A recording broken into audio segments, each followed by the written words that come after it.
The drastic change in my life, part 5.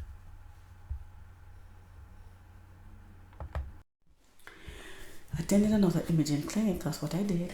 On July 18th, results from VOD and X-ray and ultrasound indicated no fracture.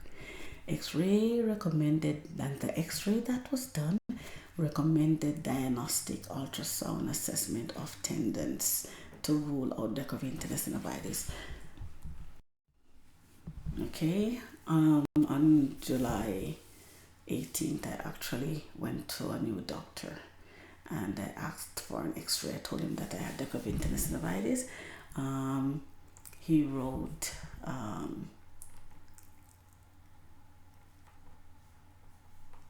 I asked him to indicate x-ray.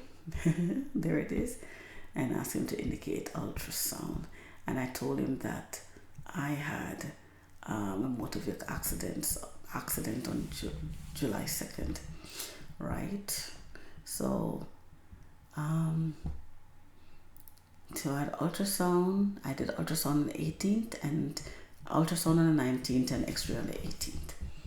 Okay. So on the 18th, x-ray stated no evidence of fracture or dislocation. Realize that? However, it says recommend diagnosis ultrasound assessment of the tendons to rule out decorative tendinosis. Go figure. I guess this doctor didn't realize until after, Yeah. Because I asked him, I told him he didn't pull things up yet in the system. So here now, the ultrasound stated there's fluid in the extensor tendon sheath in keeping with mild tendinosis. The flexor tendons are intact. Okay? But then it says mild tendonitis of the flexor tendon.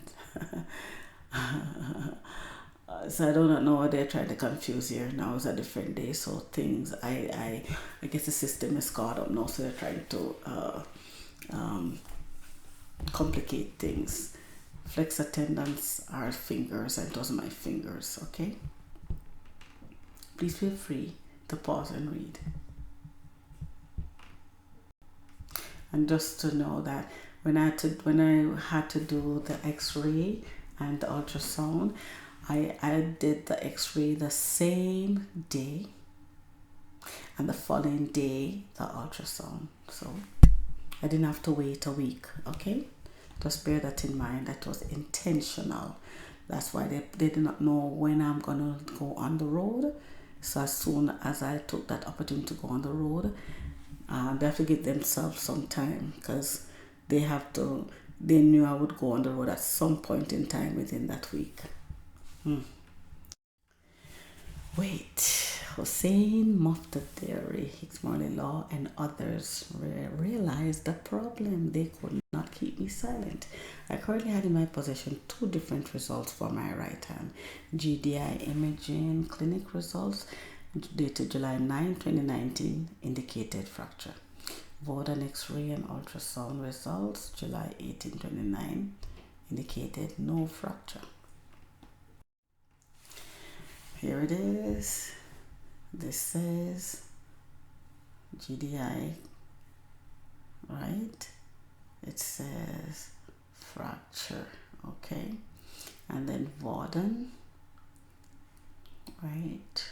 I'm just trying to compare. It says no evidence of fracture, but they recommend assessment to rule out decorative tendinosis, and this is what I had.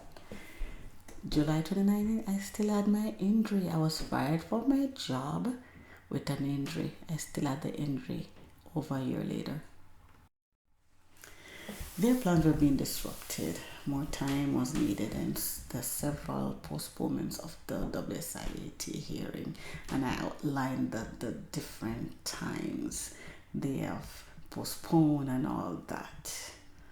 Okay, so this is just a recap of what we already went through. So please feel free to pause and read if you wish. Thank you. So Dr. Abram Malik for the first time on July 18 as a new doctor, and I told him about the motor vehicle accident on July 2nd and that I have not undergone any examination. So between July 18 and 25th, Dr. Malik had not requested an examination for me regarding my motor vehicle accident detailed July 2nd, now 23 days waiting. Visited his office on July 25th, 29 with the hope that I would have been examined, but was unsuccessful. As per his clinical notes, there was no mention of my motor vehicle accident on that visit to his clinic. His clinical notes did not state the result of the x-ray. No, can you imagine? After that, now he's caught up with the system. So his clinical notes did not make any mention of the x-ray, that it had no fracture, and the findings of degenerative tendinosynovitis, which was taken on July 18. His clinical notes, along with the result of the ultrasound taken the day after July 2019, right, proved deception. Instead of degenerative tendinosynovitis, the manually recorded flexor tendinosynovitis. So look at his notes. Okay, July 18, and if you should pause and read, there's nothing here that indicated my results about no fracture and all that. It's not recorded. If you know, please take note. Right, it mentioned about my motor vehicle accident, and it's talked about 2 weeks ago, right? And then I do not move motor vehicle with likely whiplash injury to the neck. I had, I guess, because I had pain in my neck, but please feel free to read on July 25th.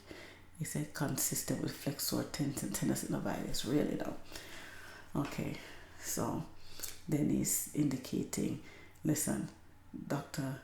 Bimmel indicated on June 15 that I had chronic right wrist swelling, and then I saw Amanda Murphy on July 11th about my hand, and she recorded the tendinosynovitis because they can see the swelling on my hand.